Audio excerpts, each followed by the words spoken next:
दोस्तों, देश का एजुकेशन सिस्टम वैसे तो कभी भी बहुत अच्छा नहीं रहा है, लेकिन रिसेंटली एक जो इंसिडेंट हुआ है उसने इसको और बड़े स्तर पर एक्सपोज किया है। अभी 24 जुलाई से लेके 31 अगस्त तक अलग अलग ड्यूरेशन पर देश में एसएससी सीजीएल का एग्जाम कराया गया, जिसको लेकर के आज स्टूडेंट्स और टीचर्स एक बहुत बड़े स्तर का प्रोटेस्ट कर रहे हैं। अब प्रोटेस्ट का रीजन क्या है आप समझिए।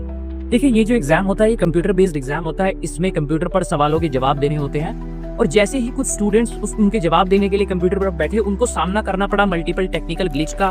बार बार सॉफ्टवेयर क्रैश हो जाता था और जो एक टाइम फ्रेम में वो एग्जाम करना था, बहुत सारे सवाल वो स्टूडेंट्स अटेम्प्ट नहीं कर पाए। इसके अलावा दूसरी सबसे बड़ी दिक्कत आई वो थी सेंटर अलॉटमेंट को लेकर के।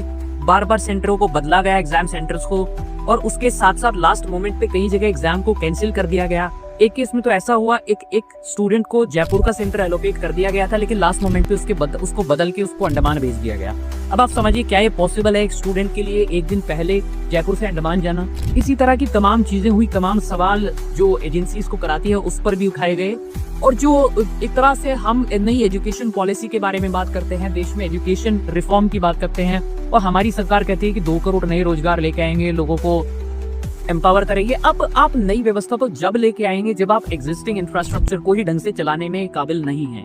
और इवन इनमें से कुछ प्रोटेस्टिंग स्टूडेंट्स और टीचर्स ने ऑपोजिशन पर भी बहुत बड़ा सवाल उठाया है। देखिए, ये इतना बड़ा इशू हो गया, इतना बड़े स्केल का प्रोटेस्ट चल रहा है, ना तो ये मीडिया में कहीं है, दूसरी बात ना इसको अब तक ऑपोजिशन ने उठाया है। पिछले कुछ समय से मॉनसून सेशन चल रहा है, किसी एक भी इंपॉर्टेंट व्यक्ति ने ये सवाल सदन में नहीं उठाया, सरकार से जवाब नहीं मांगा है।